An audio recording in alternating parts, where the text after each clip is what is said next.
नमस्कार मु रश्मि आपण मानक मो YouTube channel Rashmi's cooking Odia channel को बहुत बहुत स्वागत। आज मु आपण मान एमती रेसिपी नहीं आसी जहाँकि ना भजार जीव ना तरकारी जीव आपण मानक जब भजा खाइबा इच्छा हो तरकारी बनवाई इच्छा हो तो सेबे यही डिशटी बनातु जहाँकि भजा ठारू आहरी टेस्टी और तरकारी ठारू बहुत जल्दी हो पारथिबा रेसिपीटे।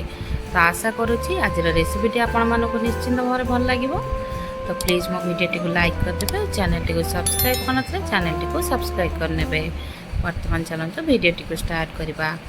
एठी मु ए रेसिपीटी बनाया देखो पोटल आलू जह्नी भेंडी को लंबा लंबा करी काटी नहीं सबुथु 2-2 कप नहीं आपण मैंने बीन्स झुड़ुंग कांकड़ यूज करेंगे। ये गोटे बड़ साइज टमाटो को छोट छोट कर काटी नहीं और 2टी मीडियम साइज पियाज को काटी नहीं आ 3टी कंचा लंका नहीं।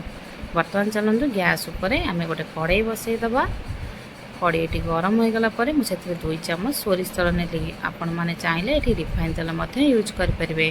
से अध चामच जीरा अध चामच सोरिष और गोटे सुखला लंका को छिंडाई फुटाइली। जीरा सोरिष भल भाव में फुटीगला आम से काटी रखि परिवा गुड़िक नहीं जावा। मुझे अध चामच हलदी गुंड और स्वाद अनुसार लुण नहीं। गैस टी लो मीडियम फ्लेम रखिकी आम 1 मिनिट परिवा गुड़िक घोड़ाईदबा। ये परिवा को भल भाव में सीझाइबेनी जस्ट हाल्का सीझाइवाई 1 मिनिट आम घोड़ाईदेले। ये देखु आमर परिवा मत हाल्का सीझी। तो ये परिवा गुड़िक कड़ाईर साइड की नहीं जा मझे जो तेल थी से आम काटी रखी कंचा लंका प्रथम पकाइबा। तापर पियाज को पकाई भल भाव में मिसाईदबा। प्रथम पियाज पकाई परिवा सहित हल्का सीझी था तार बास्ना से भल आसना था। तो एमती पछरे कंचा पियाज पकईले तार फ्लेवरटी बढ़िया आसता है।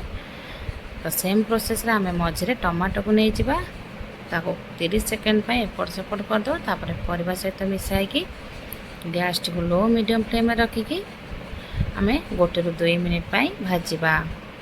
मुझे अध चामच जीरा लंका गुंड नेबी। आपण मैंने चाहिए जीरा लंका गुंड स्किप करेंगे नचे जीरा लंका गुंड बदल में किसी चिली पाउडर अध चामच नहीं पारे। तो देखो ना बहुत कम समय आमर टेस्टी डिश प्रस्तुत हो गला। एबे गैस टी ऑफ करदे। आपण मैंने चाहिए किसी धनिया पत्र काटिक नहीं पारे। आप देखिकी जापे डिश बहुत टेस्टी होती और बहुत जल्दी होगला। तो आशा करुच्ची आपण मानक आज रेसिपीटी निश्चिंत भाव भल लगी। तो प्लीज़ मो वीडियो टी लाइक करदे। जदि मो चैनल टी सब्सक्राइब करना तो प्लीज़ मो चैनल टी सब्सक्राइब करने।